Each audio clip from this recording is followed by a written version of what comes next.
$5 Games presents Sunset Roots. First impressions on this game was that it was Oregon Trail, and as soon as I got my hands on it, I realized this was nothing like Oregon Trail. The instructions for the game are here, but I didn't want to spend any time reading them. The protagonist sets out to be a trade merchant and have fun with it, as long as they pay for their lunch every 5 weeks. Otherwise, the unthinkable happens. I get to go on vacation! Woohoo! No, seriously, that's the game over screen. Due to inflation, the cost of my lunch increases to 4,000 gold before the end of the year, which makes me really question the economy of this country and the direction it's going. That's like having enough cash to fly to Paris only to find yourself paying the same amount to have someone walk your dog the next morning. Yeah, there is a plot. I didn't realize that, though, until the end of the game when a continent exploded in my face. Don't worry, they informed me that the explosion wasn't my fault, even though it clearly is because there's 4 other endings and I somehow feel responsible for the inflation rate. I felt obliged to get the other 4 endings because it was entertaining to accidentally drop my passengers off the boat. Classic comedy. Hey John, I dare you to jump off the boat. Sweet, he's gone! Welcome back, John. Honestly, it feels like I'm playing dolls with all of these characters on the ship. Ah, the drama and the romance. Each week consists of the sun rising and falling 1 time as I travel to new destinations. At each destination, I hire 1 crew member to help me grow my inflation empire. If you're like me, then you've obviously carefully read the instructions and learned that leaving them on the ship does absolutely nothing, letting me immediately go on vacation after 5 weeks. Just as planned. See, they don't actually work unless they're put below deck. I'm sure it's written somewhere on this page. I can recruit people, animals, furries, furry animals. Yeah.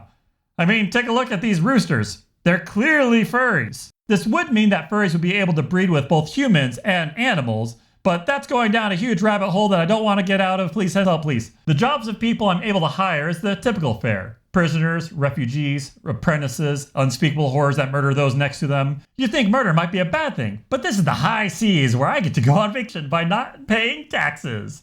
Like in all games, murder produces a convenient solution for all those people that take away your resources. See those people on deck? They're lying around on deck taking away my resources. It's marked by that -2. The mates get it, they're still working, but that rooster for some reason eats 2 lumps of coal when it's on the deck. So I invited my mates on board to spend some quality time in the cabin with me, since, we're chillin'. If there was one mistake that I wish I could go back and fix, it'd be leaving that heretic employed. See, he constantly murders people on deck as I'm traveling around, which is really convenient to remove all of those nuisances on board. What I didn't realize was that this included the mates in the cabin with me. I don't know how he snuck in there and murdered some of my man flesh, but he did. Another fun ability is the Goose, who dramatically increases the chance of finding rare characters when there's food on board.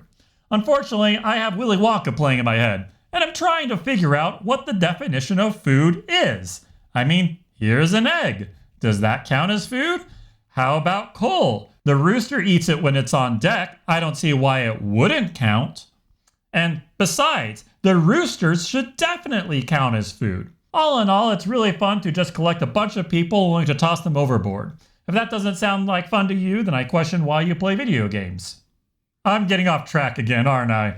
The gameplay overall became more enjoyable the longer I played. It reminded me a lot of a mobile game. Beautiful title screen, beautiful cover art, and then we get chibi characters for the rest of our gameplay. It kind of felt like tic-tac-toe mixed with murder and having to pay a mortgage, which might sound like something I'm actually trying to escape from. But realize that I can pay this mortgage off in about 30 minutes as opposed to 30 years, and that makes it a lot more exciting. I got confused by these letters of recommendation that I kept getting and how to use them until I saw them over here, where they did nothing. That was because they also appear when I selected new recruits up here.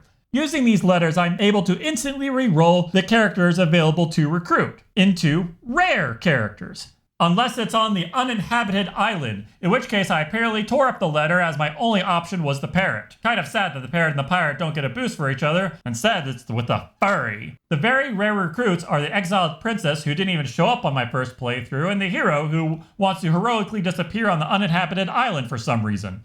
Gave me gold at least, I guess. However, both of those pale in comparison to the unspeakable horror that I kept trying to get because I simply thought it was a character that I hadn't seen before. And there's the furry leader that boosts all furries. We don't talk about him. One little combo I found was to throw the unspeakable horror to work whenever we enter the Trade Nation because of this guy. He sees that this unspeakable horror is doing so well inside of his home, he feels the need to do just as well as him. Let's just not get the parrot involved. I did not explore the further difficulties in this game as I was too obsessed with trying to get the last 4 endings at the same time.